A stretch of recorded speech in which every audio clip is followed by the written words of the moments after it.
రామలక్ష్మి శౌర్యల పెళ్లి పూర్తయిపోవడంతో ఇద్దరు పూలమాలలు వేసుకొని రామలక్ష్మిని సాగనంపుతూ ఉంటారు.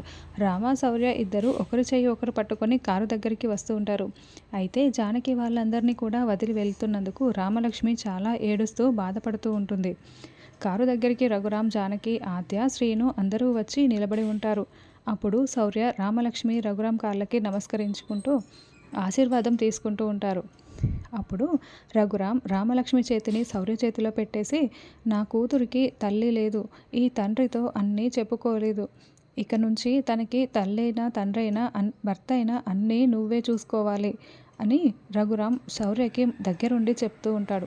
అలాగే మామయ్య అని శౌర్య అంటాడు. ఇక రామలక్ష్మి చాలా ఏడుస్తూ జానకిని గట్టిగా హగ్ చేసుకుంటుంది.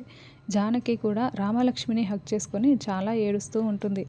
రామలక్ష్మి అలా వెళ్ళిపోతూ ఉంటే ఆద్య, శ్రీను సంతోషంగా సాగనంపుతూ వెళ్తున్నందుకు మాత్రం బాధపడుతూ చూస్తూ ఉంటారు. రామ, శౌర్య ఇద్దరు కారులో కూర్చుంటాడు. జానకి అయితే రామలక్ష్మి కారులో కూర్చున్న తర్వాత కూడా రామలక్ష్మి చేయి పట్టుకొని ఏడుస్తూ ఉంటుంది. ఇద్దరు వదలలేక ఒకరి చేయి ఒకరు వేడుచుకుంటూ ఉంటారు. అలా రామలక్ష్మి వెళ్తూ వెళ్తూ టాటా బాయ్ అని అందరికీ చెప్తూ వెళ్తూ ఉంటుంది.